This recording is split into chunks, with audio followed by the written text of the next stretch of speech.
Il y a eu de la neige à Paris? Un petit peu. Ah ouais, c'est tout blanc le matin, moi j'adore. Mais il y en a encore un petit peu sur certains toits. Ouais, oui, je crois que j'en ai vu aussi. Tu vois pas mes chaussons? Tu peux les garder? Si. Ah, je vais te mettre des chaussures alors. Bonjour à toutes et à tous et bienvenue sur Capture Podcast. Aujourd'hui, on a fait une interview incroyable avec Dimitri Rato. C'est mon ancien prof des cours Florent et c'est surtout un poète, je trouve. Il trouve des haïkus dans les livres. Je vous conseille d'aller sur sa page Instagram pour découvrir qui il est, en tout cas en partie. Et dans l'interview, vous allez pouvoir découvrir son côté magique, j'ai envie de dire. Il nous parle d'alchimie, de présent, tout simplement de vie. Je vous laisse avec lui et profitez bien. Et est-ce que tu as déjà participé à des podcasts? Écoute, figure-toi, j'en ai participé une fois. Et c'était la semaine dernière. C'est vrai? Ouais. Et c'était pour qui? C'est incroyable. Et ben, une nana que je connais pas, qui s'appelle, je pourrais te retrouver, peut-être que tu la connais toi en tant que podcasteuse. Elle s'appelle Serda, mais je sais plus son prénom. Et en fait, elle est journaliste indépendante. Ok. Et comment tu te définirais toi d'ailleurs? Parce que t'es un poète, t'es un prof, t'es un acteur, t'es qui?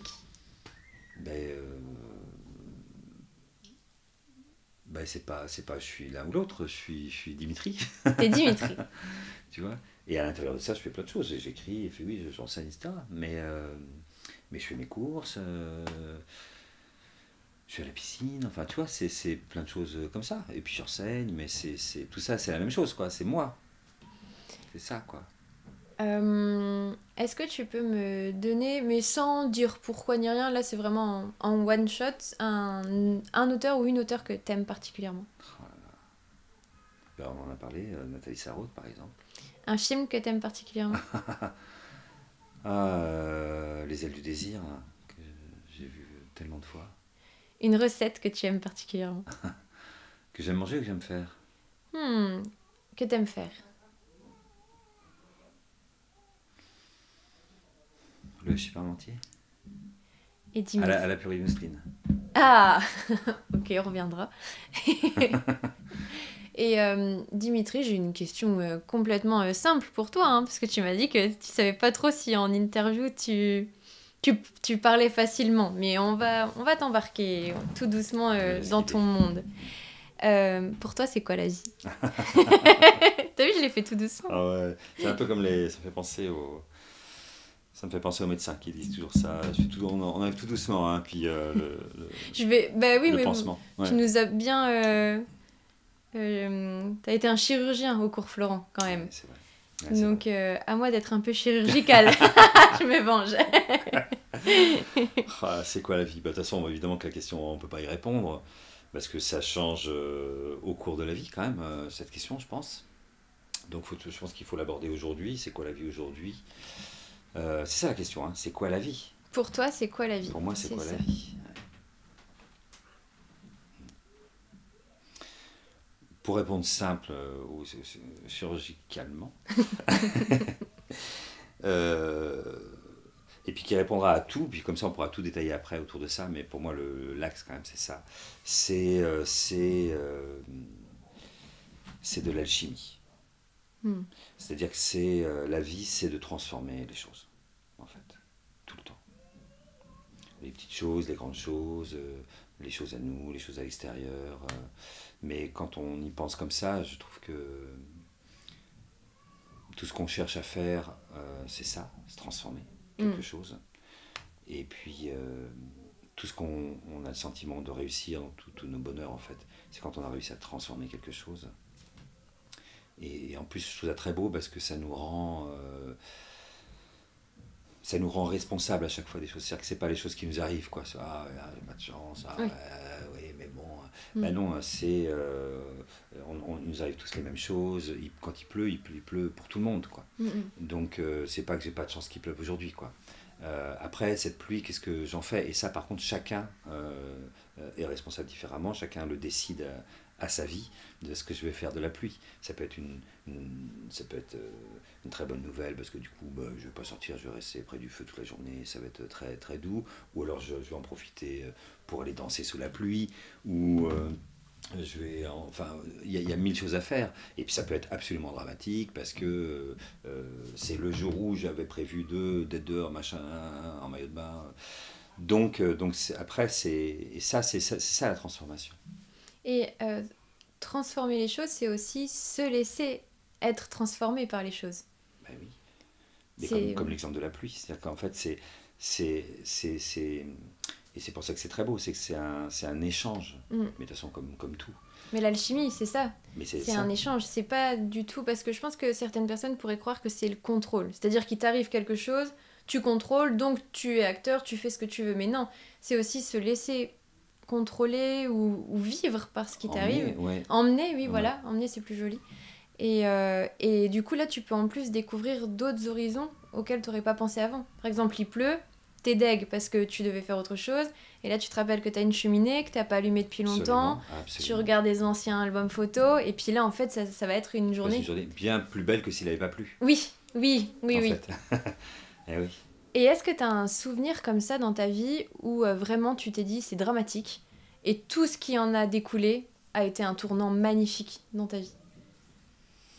Il y a plein de choses. Il y a plein d'événements dramatiques. Des petits, dramatiques, ça ne veut pas forcément spectaculaire. Bien sûr, oui. Ça peut être la pluie, le mauvais jour, ça peut être la mort de quelqu'un, ça peut être... en tout cas, c'est souvent quelque chose au départ apparemment qu'on n'a pas décidé et qui ne rentre pas dans le chemin qu'on s'était tracé. Et ça, parce qu'on se trace tous au départ des chemins, quoi. On dit, bon, moi je vais faire ça, je vais faire ça. Et puis sur ce chemin, il y a mille... Alors, j'aime pas dire il y a 1000 embûches, parce que ce ne sont pas des embûches. Il y a 1000 chances. Et sauf que très souvent, il y a... Moi j'adore l'idée de penser, de dire que dans un problème, je ne sais plus qui m'avait dit ça, dans un problème, il y a toujours un cadeau caché. Et en fait, c'est ça. Et donc, des problèmes, on en rencontre tout le temps. Tout le temps. Tous les jours, il y en a. On en sort, on y retourne. Des petits ou des grands. Oui, enfin... C'est ça. Ouais, on peut dire ça. Sauf que à partir du moment où tu décides de l'alchimie, justement, c'est-à-dire, bon, donc il y a cette chose-là qui n'était pas prévue. Alors, d'abord, tu essaies de comprendre pourquoi. C'est bizarre que ça m'arrive, etc. Et puis tu vas en faire quelque chose. Comme tu dis, c'est un échange. Et tu vas la transformer pour que ce soit en fait mieux et que tu comprennes, mais après, que c'était une chance. Donc en fait, au départ, tu prends la chose comme un problème. C'est la première étape. Deuxième étape, tu la traverses, donc tu la travailles, tu la transformes. Et après, quand on est sorti, tu te retournes, tu dis waouh, merci la pluie. Et ça arrive tout le temps en fait. Quand tu sais le voir. Alors quand tu sais le voir, mais des fois tu sais pas le voir, donc tu perds des chances en fait, tu perds des occasions. Et puis des fois, à force de pas le voir, moi je pense quand même à une espèce de force quand même de l'univers, c'est que l'univers donc il est extrêmement délicat, il t'envoie plein de petits signes, et au bout d'un moment quand tu les vois pas et qu'il t'en a envoyé 1 million. Le 1 millionième et unième, et un peu plus dur. Là il t'envoie le ciel. Et comme on dit, le ciel m'est tombé sur la tête, quoi. Et là tu as un énorme problème. Tu vois. Je vois. Non mais c'est vrai, c'est un truc qui chavire complètement ta vie, quoi. Ça peut être un décès, une maladie grave, un licenciement, enfin un truc extrêmement... Et là tu dis putain, quoi, pour c'est cher. Pour que tu te rendes un peu plus compte. Et en fait c'était parce que il y a eu 1000 petits trucs avant que tu n'avais pas vu. Et donc là tu te dis putain, mais là j'ai vraiment une tuile énorme, quoi. Et en fait c'est sûrement qu'il y a un énorme cadeau caché derrière. Et ce cadeau, il faut aller le chercher. Et là je sais que tu veux parler du moment présent, mais... Est-ce que tu as toujours pensé à cette alchimie même étant enfant? Non, pas du tout. Non, pas même du tout. Au théâtre, au cinéma, quand tu étais enfant? Mais pas du tout. Mais ni enfant, ni jeune adulte. C'est quelque chose que j'ai compris il n'y a pas très très longtemps. Enfin, que j'ai compris. Ouais, il n'y a pas très très longtemps. Après, je pense que les choses qu'on comprend, on les porte en nous tout le temps. Donc de toute façon, enfant... toute ma vie, j'ai dû traverser ça, quoi. Sans le savoir et sans le savoir. Ouais, je pense. Et il y a un moment où chaque chose, c'est encore une fois, c'est quand on le traverse et qu'on se retrouve. Et tout à coup, on rend conscient des choses qu'on a. Moi, il y a énormément de choses que j'ai fait dans ma vie. dont je ne m'étais pas rendu compte qu'en fait, c'est ça que j'allais chercher. Et c'est souvent après, ou quand à partir du moment où on l'a trouvé, qu'on se dit, mais en fait, ce que j'ai trouvé, c'est ce que je cherchais sans le savoir. C'est pour ça que ça fait du bien des fois de se laisser vivre, parce que par exemple, tu vas entrer dans une école pour quelque chose, pour architecture, tu es persuadé que c'est ça que tu veux faire. Durant un stage, tu vas découvrir un maître nageur, je ne sais pas pourquoi. Et là, en fait, tu vas ouvrir ta piscine, tu vas devenir... Absolument. Et c'est ça que j'adore, c'est ces histoires-là. Et donc, tu ne t'es pas trompé, parce que c'est grâce à l'école d'architecture que tu as pu devenir directeur de piscine. Exactement. Et c'est ces chemins-là qui sont fabuleux, parce que quand tu t'écoutes, rien n'est grave déjà. Quand tu acceptes la voie dans laquelle tu es, tu peux te rendre compte des fois que c'est un peu dérangeant. Tu dis, tiens, j'aime bien l'architecture, mais... ça coince un peu à certains endroits. Voilà, c'est pas si facile que ça. Et puis là, souvent, tu fais une rencontre ou un stage, où il y a toujours la journée qui va changer... qui va basculer. Qui va faire la bascule, quand t'es ouvert et quand tu vois toutes ces petites chances. Et je suis d'accord avec toi, et j'aime bien ta façon de voir les choses, parce que souvent, on parle pas de chance. Souvent, on dit, on se plaint. Il pleut pile poil le jour où je voulais sortir. C'est ça. Bon, déjà, on n'est pas le centre de l'univers. Je pense pas qu'il pleut parce que nous, on voulait aller dehors.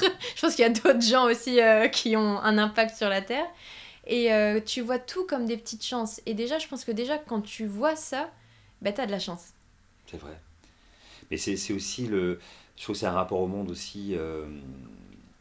où on se dévictimise aussi, c'est vachement important, parce que très souvent on se met dans une position de victime par rapport à tout justement, ce qui n'était pas prévu dans notre vision, dans notre vie, quoi.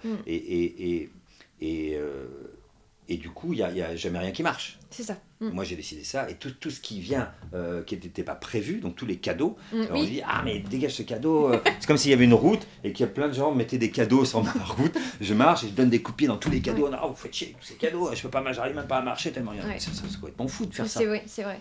Il serait complètement fou, ce mec-là. Et pourtant, c'est nous tous. Oui. Si on les voit pas. Donc à un moment, il y a un cadeau, ah bah tiens, bon, pardon, je m'arrête 2 minutes, je l'ouvre. Et je vois, j'ouvre tous les cadeaux de la route. Alors la route est plus longue, enfin, elle n'est pas plus longue, mais c'est plus lent. Mais en même temps, à la fin, on est riche, on arrive à notre destination bardé de cadeaux, quoi. De dingo, quoi. Et puis en plus, tu te rends encore plus compte de la chance que tu as eue, parce que tu l'as vu. Tu as vu les gens qui ont essayé de t'aider, puisque tu as pris le temps de t'arrêter. Oui. Parce que c'est juste ce que tu dis aussi, surtout encore plus maintenant, on est impatient. Enfin, mais moi, je suis beaucoup plus impatiente que quand j'étais plus jeune. Je sais pas ce qui fait ça, mais plus jeune, je pouvais mettre 6 mois à obtenir quelque chose. Et en plus, je l'obtenais correctement et bien, puisque j'avais pris le temps de déballer tout ce que j'avais à déballer avant d'obtenir la chose. Et quand on est patient, je trouve que c'est encore mieux fait, c'est encore plus abouti. Et c'est dans le détail. C'est la richesse du détail aussi, tous ces petits cadeaux. C'est vrai. Parce que des fois, tu vas au bout. Par exemple, on te propose un rôle. J'attends juste qu'il n'y ait plus les sirènes.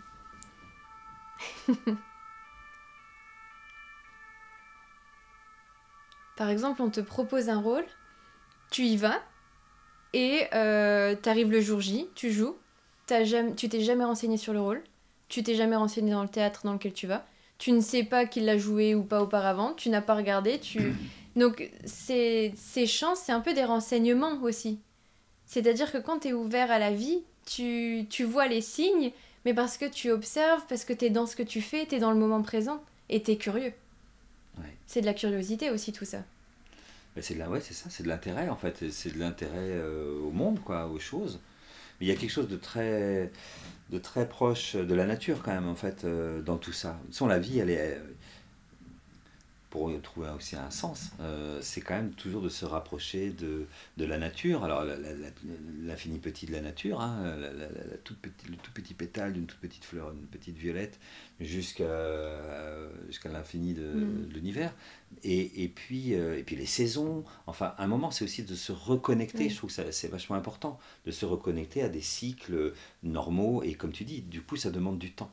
Mais le social n'est pas du tout dans le temps de la nature, en fait, qui est quand même notre temps, même d'humain.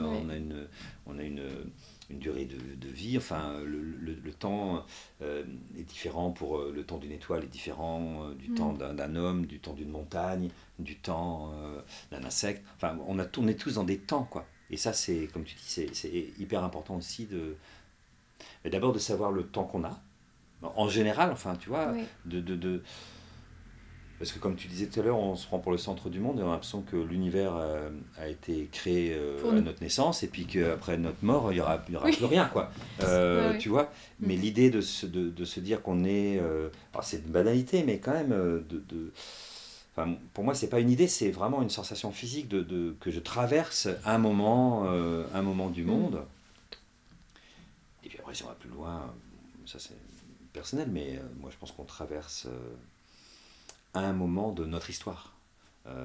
Mais c'est-à-dire que si on a... Enfin, ça c'est plutôt une connexion à l'âme, mais l'âme, mon âme, ton âme, l'âme de chacun, etc., elle a, pour la plupart, elle était là des milliers peut-être d'années avant, etc.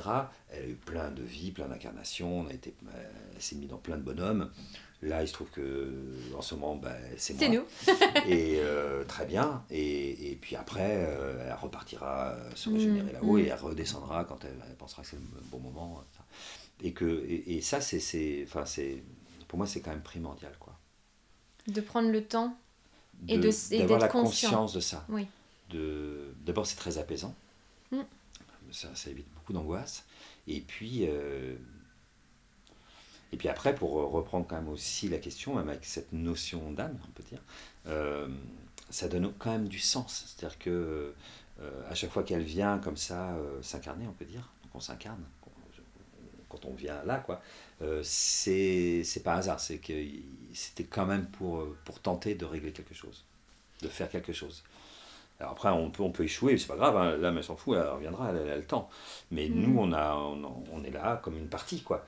Un jeu, quoi. Et c'est bon, on fait cette partie, mais là, voilà, t'as ta chance de régler quelque chose. C'est assez beau de penser ça, quoi. Alors évidemment, quoi? Et c'est toujours quand on dit quel est le sens de la vie, etc. Oui, mais où les fameuses questions d'où viens-je, où vais-je, etc. D'où viens-je, qu'est-ce que je vais faire sur cette terre, à quoi ça sert à quoi sert ma vie, le but de la vie, enfin toutes ces grandes questions qui en fait sont pas des si grandes questions, elles sont pas des questions abstraites, ça peut être des questions très quotidiennes de tout le monde et se dire à un moment mais pourquoi? Alors des fois on comprend pas, on sait pas. Et puis c'est pas grave parce que ça se trouve on résout des choses sans faire exprès. C'est possible. Des fois on a des intuitions, on se dit je sais pas, je sens que moi de toute façon je suis là parce qu'à chaque fois c'est toujours le même thème qui revient, je sais n'importe quoi, ça peut être la famille, donc il y a un truc avec la famille qu'il faut régler, enfin je sens, et puis qui date de bien avant moi, enfin il y en a qui ont ces intuitions là. Mais je trouve ça assez beau parce que c'est très encourageant et je pense que les endroits quand même les endroits de talent par exemple, les endroits où on est très très bon, c'est que je pense qu'il y avait quelque chose à voir là-dedans. Oui. Et que des fois il y en a, on les voit se tromper parce qu'ils insistent dans un talent qui serait fabriqué ou qui serait un autre endroit du cœur, en tout cas, ce sera un talent de l'ego, de la tête. Et du coup, à un moment donné, ça ne marche pas, quoi. Mais ça, je l'ai fort ressenti au théâtre quand je voyais des personnes passer au plateau. Il y en a qui n'avaient besoin de rien faire. Oui. Et là, tu disais, mais elles bataillent tellement pas que c'est magnifique. Et il y en a qui se battaient. Alors, peut-être que grâce à cette bataille, ils vont réussir. Oui. Mais à quel prix? Oui. Et il y en a, tu as envie de leur dire, peut-être que c'était autre chose qui était pour toi. Absolument. Et j'ai regardé un film de danse classique il n'y a pas longtemps, où la professeure dit, surtout il ne faut pas voir l'effort. On ne joue pas un match de foot où ce qui est demandé, c'est de voir l'effort, la sueur, la testostérone. Là, il faut vraiment que le public pense que ton mouvement, tu l'as comme ça, naturellement. Oui, mais ça, je pense que c'est pas réservé ni à cette prof ni à la danse. C'est la définition du talent. Oui, mais c'est ce que ça rejoint, ce que toi tu disais, c'est-à-dire que quand tu es là, au bon moment, au bon endroit, dans ton talent, personne ne voit que tu as travaillé depuis 4 ans sur comment lever le bras. Absolument. Alors que toi, ça fait 4 ans que t'en baves comme un gros malade, c'est ça. que tu souffres, etc. C'est ça. Mais personne ne le saura et personne ne le verra jamais. Et je trouve que c'est ça le talent, c'est de...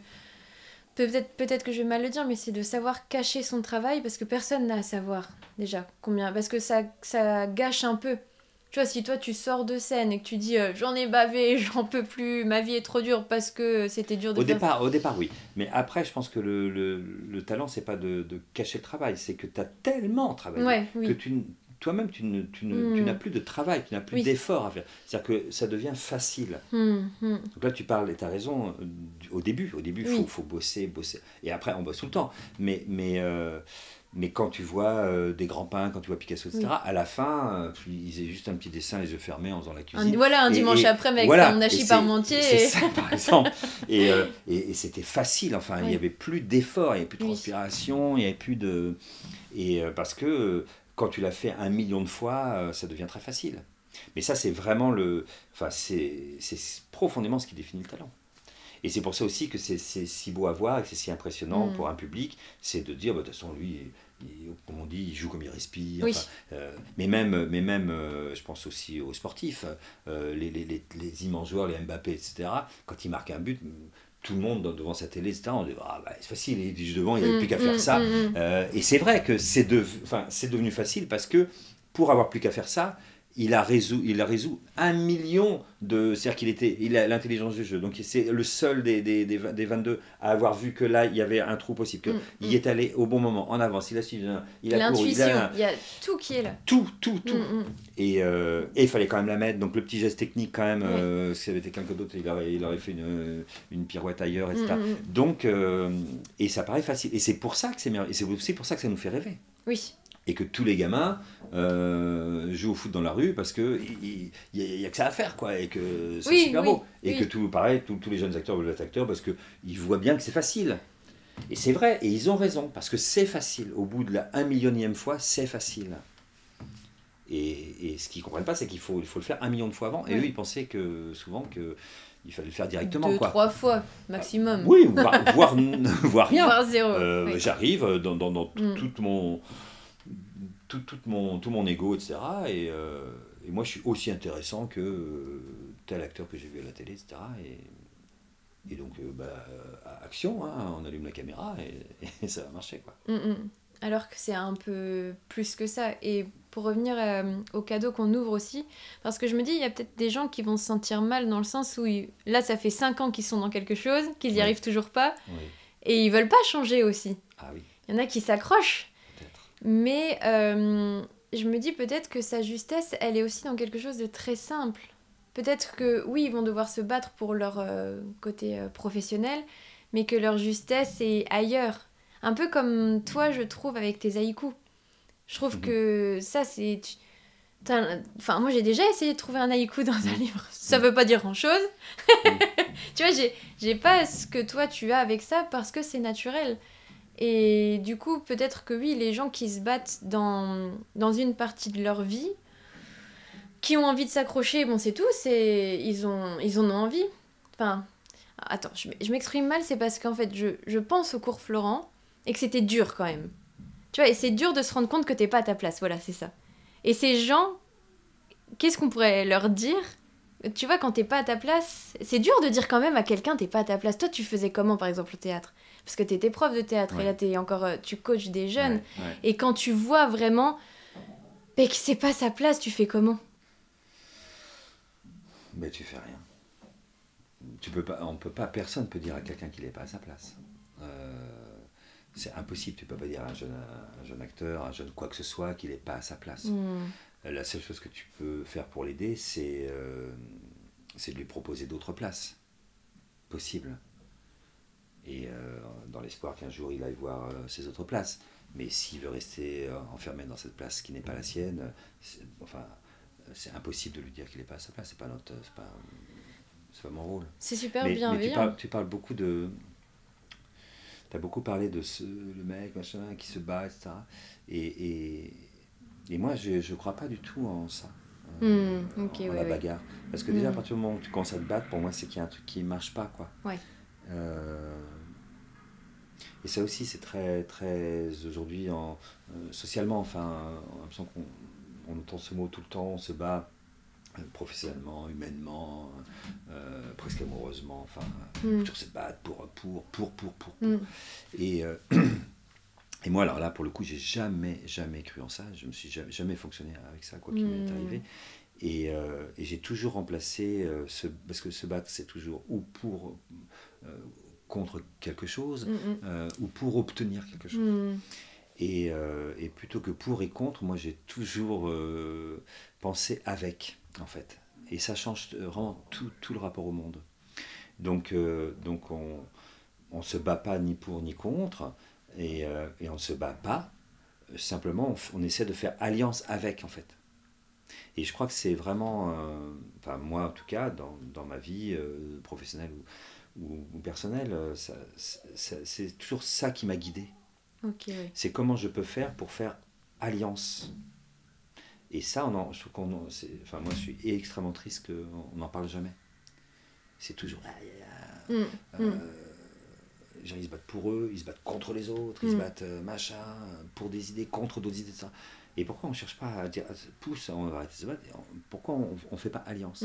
Et quand tu parlais de mes haïkus, c'est ça mon travail, en tout cas le processus des haïkus, il est là, il est de faire alliance avec les mots. Donc je laisse les mots arriver.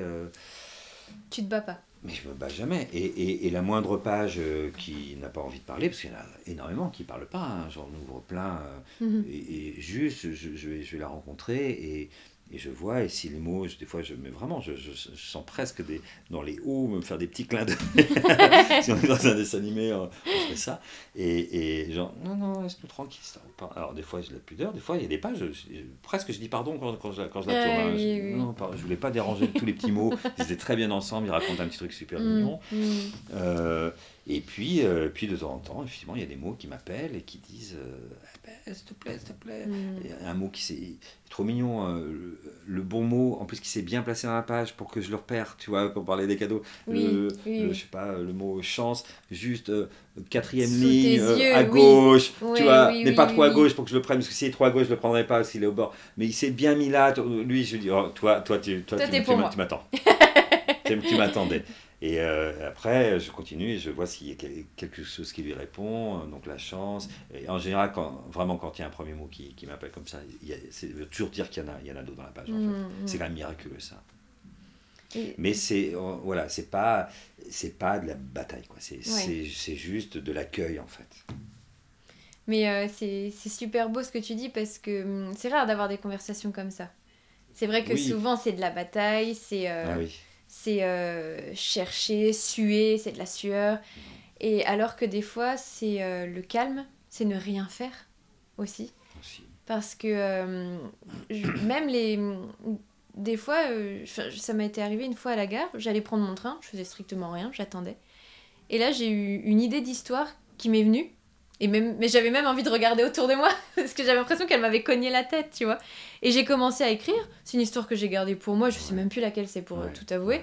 Et j'ai adoré l'écrire, et je me suis dit, mais si là j'avais été en train de faire quelque chose, elle serait pas venue. Et ça, dans les moments de calme, souvent, et c'est là où justement tu laisses la créativité arriver. Mais le calme, en fait, c'est pas qu'il arrive, c'est qu'il est là.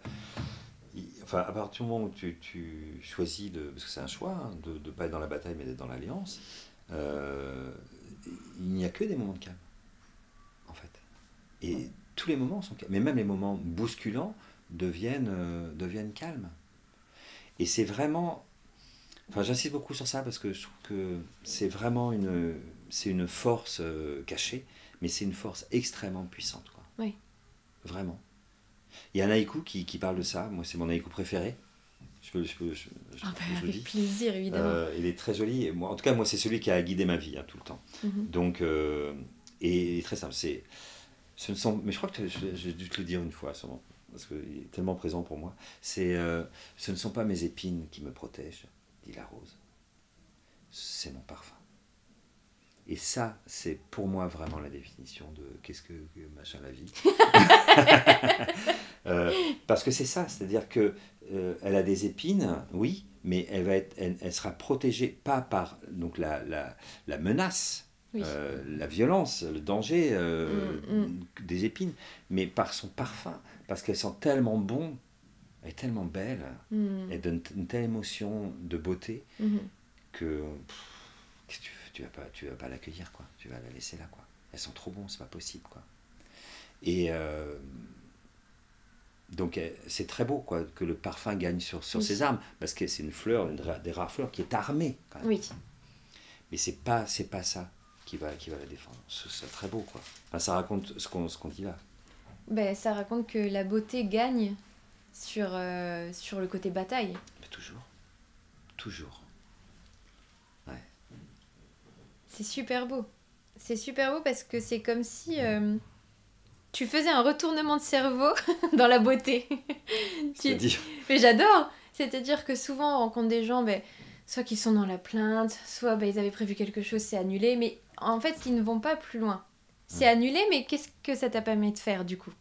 Et là, quand ils te racontent, tu dis, mais heureusement que ça a été annulé. Tu vois pas tout ce qui t'est arrivé.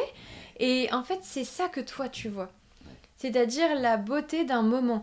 Bien sûr, j'allais dire, on parle pas de choses graves, mais même les choses graves, si des fois... Les choses graves, elles sont justement là pour... Enfin, c'est un plus gros cadeau encore. C'est parce que ça va... Sans cette chose grave, tu n'aurais jamais résolu quelque chose d'extrêmement important. Et si c'est grave, c'est qu'il y avait un truc très important.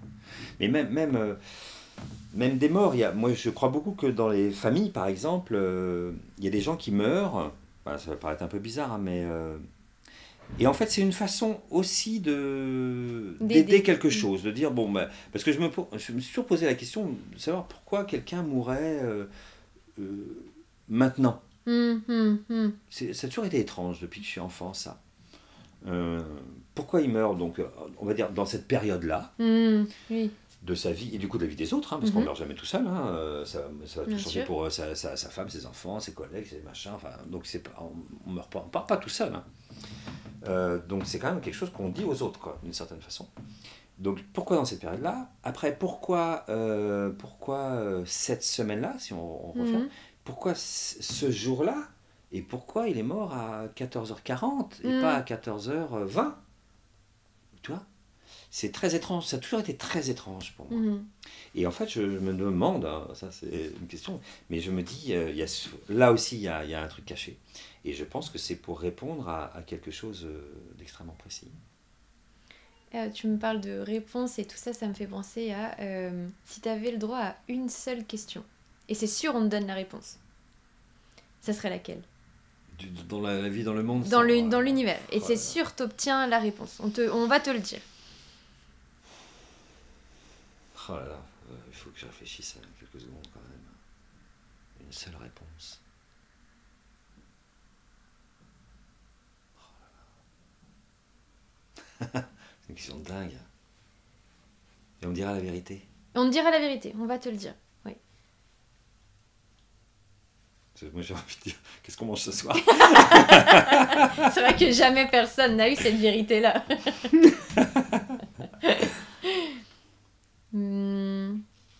Mais en fait, c'est parce que j'ai regardé un podcast avec Alexandre Astier. Tu connais, j'imagine, que je trouve pareillement formidable. Ouais. Et il a dit, je demanderais si on existe, parce que je me suis toujours posé la question si on existait vraiment.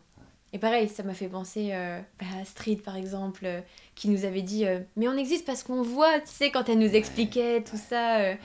Et c'est vrai qu'en plus, il dit, si on me répond oui, eh ben ok. Si on me répond non, ok. J'en saurai pas plus, mais au moins on m'aura répondu. C'est vrai. Non, mais la question est tellement immense que c'est vrai ou c'est une question vraiment métaphysique, ou c'est une question beaucoup plus personnelle. Après, on a le droit aussi de rien vouloir savoir, parce que quand il y a de l'alchimie qu'on se laisse traverser, on a plutôt envie de savoir c'est quoi la prochaine aventure. Oui, mais ça n'empêche pas. Ça n'empêche pas. Et... Si par exemple, des questions comme ça, de dingue... Plein dimanche après-midi, comme ça. Ce serait... Et c'est presque plus... Enfin, c'est entre scientifique et même ésotérique, mais est-ce qu'il y a un autre univers? Enfin, quand on dit que l'univers a 7 ans, ça, c'est quand même la question de dingo, et qu'est-ce qu'il y a derrière, quoi? Qu'est-ce qu'il y a derrière? Ça, c'est vraiment une vraie question. J'en ai 2-3 qui arrivent, effectivement. La fameuse question, qu'est-ce qu'il y a après la mort? Ça, moi, vraiment, j'ai l'impression que je sais. Donc, ça va. Je sais à peu près où je vais aller, tout ça. Je ne suis pas du tout inquiet. Et, et plus personnel, ce serait, si je suis sûr qu'on me répond vraiment, ce serait de poser la question, de dire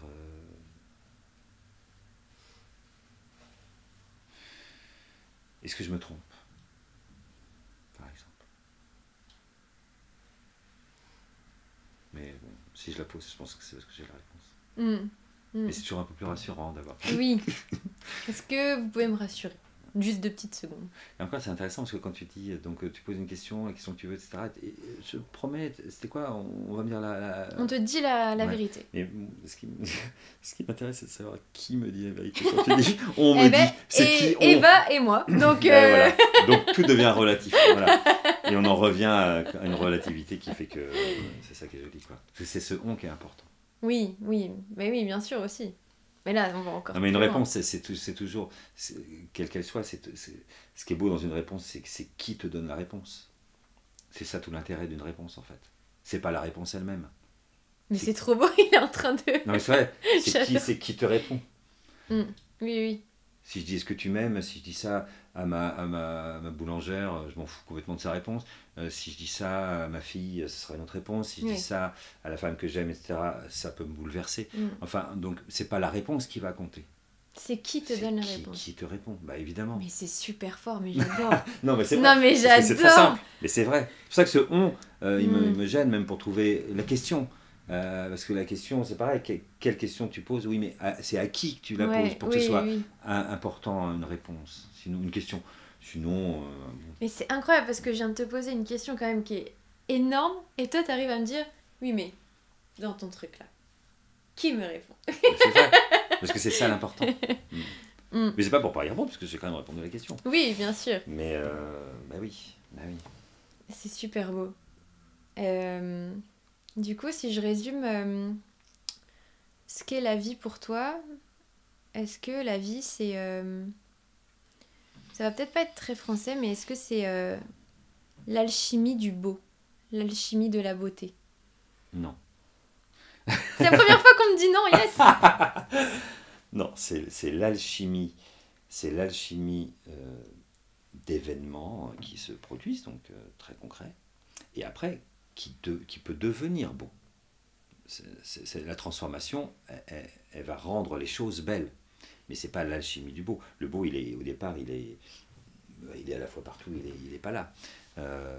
Mais en fait, parce que l'alchimie, ça peut être une alchimie d'une chose, c'est souvent le cas d'ailleurs, pas belle. Donc c'est pas l'alchimie du beau, c'est transformer le plomb en or, c'est-à-dire que le plomb il est pas beau et tu vas le transformer et ça va devenir beau au bout du compte. Mais au départ c'est pas forcément beau, donc c'est pas l'alchimie du beau, pas vraiment en fait. Non mais t'as raison, c'est bien plus beau comme ça. Ouais. Et tu penses qu'on a tous et toutes, je pense que oui, mais la capacité justement de rendre les choses belles pour nous, hein. Oui. Je vais répondre, mais pour nous, si c'est pour nous, c'est pour les autres. Ça peut pas être autrement. Si tu fais une belle chose pour toi, elle va forcément émaner. Enfin, c'est comme une lumière, quoi. Oui. Si tu t'éclaires, tu vas forcément éclairer autour de toi. Ça, c'est obligatoire. Si tu es dans ta justesse, tu vas embarquer des gens avec toi. Toujours. Oui. Ouais. Oui. Ou directement ou indirectement, ou des gens qui vont te voir de loin, etc. Mais tu vas forcément provoquer de la beauté autour de toi, toujours. Oui, c'est pas possible de faire quelque chose de beau sans que, justement, de rayonner ou non, c'est pas possible. D'obtenir un sourire. C'est impossible. C'est impossible. Vrai. Et même dans les décisions qu'on a à prendre, parce qu'une décision, pour qu'elle soit juste, moi j'utilise toujours ça avant de prendre des décisions importantes, c'est toujours quand on sait pas trop, au bout d'un moment tu es un peu perdu, tu sais oui mais j'ai envie, mais en même temps et puis pour ça va les mettre dans la mer, enfin voilà, on se pose ces questions. Et au bout d'un moment moi je pose tout et je dis écoute, ma décision je la prendrai quand je saurai que elle sera bonne pour moi, c'est ça ma formule, pour moi et pour les autres. Et quand tu réponds aux deux, t'as la bonne Je trouve que tu as la bonne réponse. Parce que des fois, on fait des choses pour soi, mais pas bonnes pour les autres. Donc ça, c'est de l'égoïsme, on peut dire, par exemple. Tu vois. Tu culpabilises après. En plus, toi, après, tu finis par te sentir mal. Bien sûr, donc, parce que c'était un choix égoïste. Donc toi, t'arranges, mais il met tout le monde dans la merde. Non, mais donc ça, c'est de l'égoïsme. Après, je pense que plus souvent, moi, ce que j'observe plus souvent, c'est l'inverse. C'est des gens qui vont faire plaisir, ça va pas, en fait, profondément dans le cœur, ça va pas tellement leur plaire, mais ils vont le faire parce que ça va fait plaisir aux autres, ça arrange tout le monde, que si jamais je dis non, oh là là, et la culpabilité dont tu parlais revient dans l'autre sens. Oui. Parce que oui, mais alors ils vont me détester, ils vont me rejeter, ils vont plus m'aimer, etc., etc. Donc je dis oui. Et on cède, et en fait on fait plein de choses, mais ça peut être même une petite chose, hein, un rendez-vous dans un quartier où putain, j'ai pas envie d'aller là-bas, je fais chier d'aller là-bas, pourquoi on le fait pas à côté de chez moi, et tu vois, et donc ok, et c'est sacrifice en sacrifice, donc c'est pas bon pour tout le monde, et quand c'est bon pour tout le monde, que moi ça me fait hyper plaisir d'aller là-bas, eux ça les arrange aussi vachement, c'est que là on est dans un bon choix, quoi. Et d'après ce que tu dis, je trouve que si on observe, on peut ressentir assez vite sa justesse. Tu peux vite te rendre compte si toi t'es heureux et les autres sont heureux. Ah bah oui. C'est quand même assez...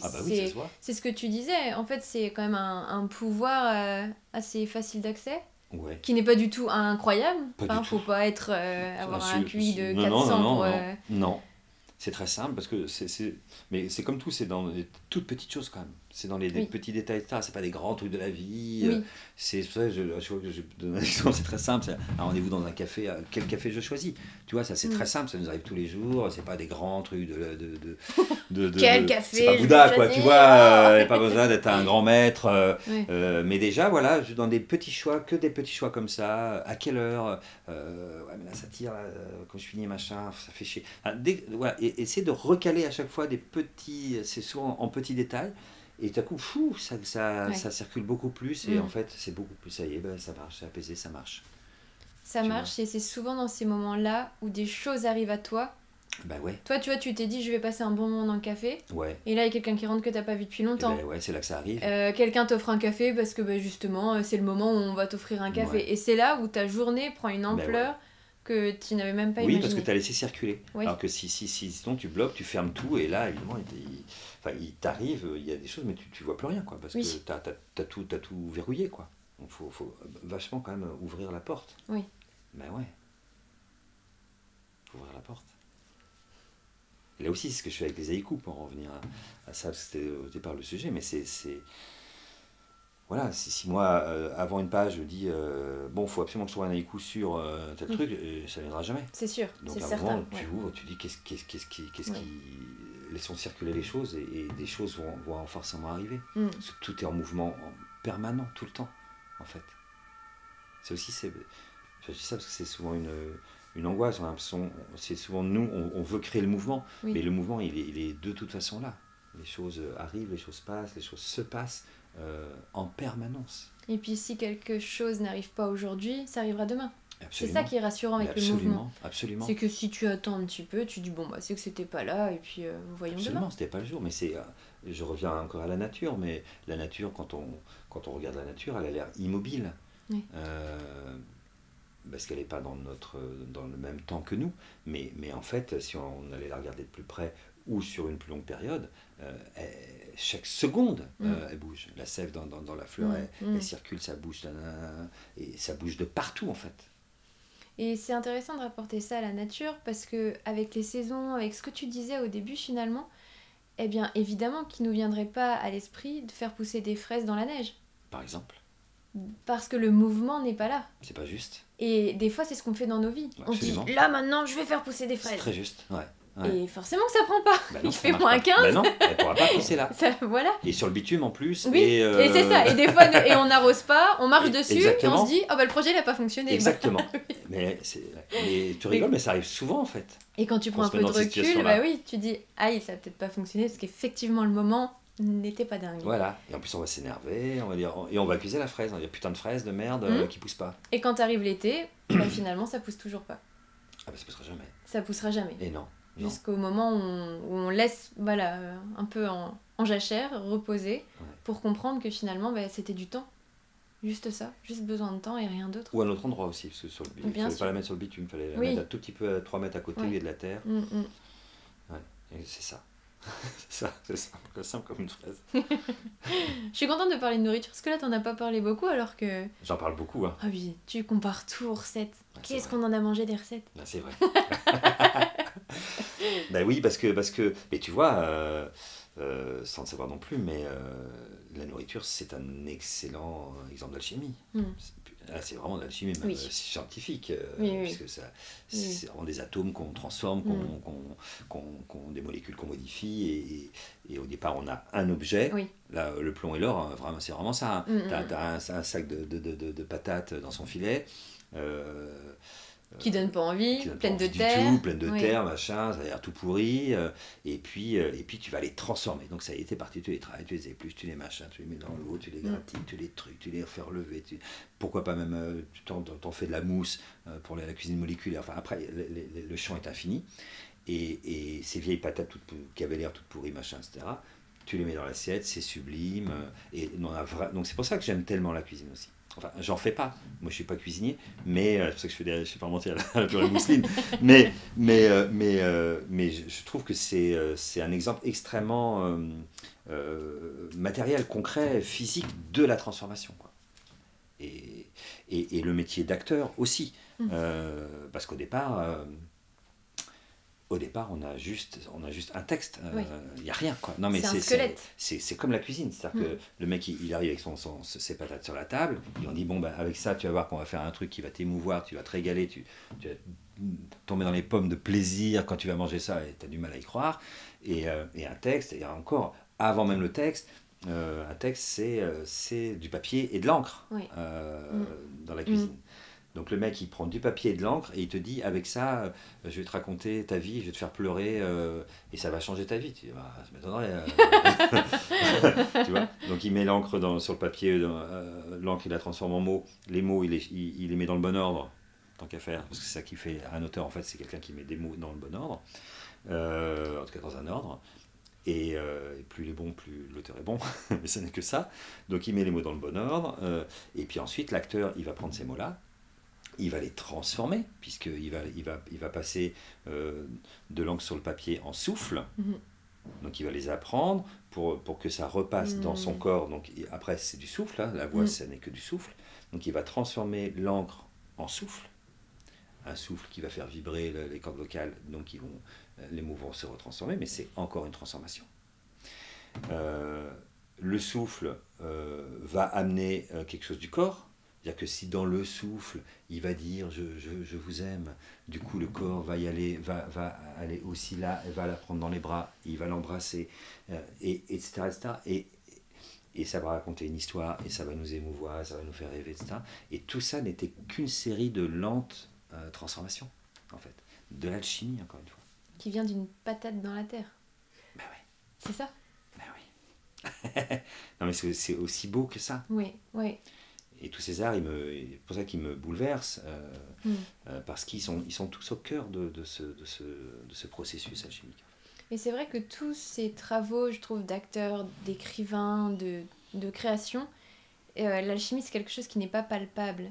Et je pense que des fois, c'est pour ça que c'est pas reconnu, parce que c'est un travail qui ne se voit pas si on ne le dit pas. On ne voit pas tout le processus, dans quelles mains c'est passé, les heures et les heures de réflexion qu'il y a eu pour trouver le mot dans la réplique qui va aller. Ça se trouve, enfin c'est même sûr, il y en a, ils ont mis 5 ans. Et ils se sont dit, putain, c'était ce mot-là. C'est vrai. Merci de me l'avoir donné, je voulais mettre petit papier. Et en plus, c'est...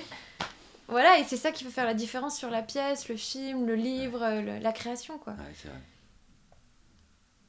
Ouais, c'est invisible. En tout cas, merci parce que c'était vraiment un très bel échange.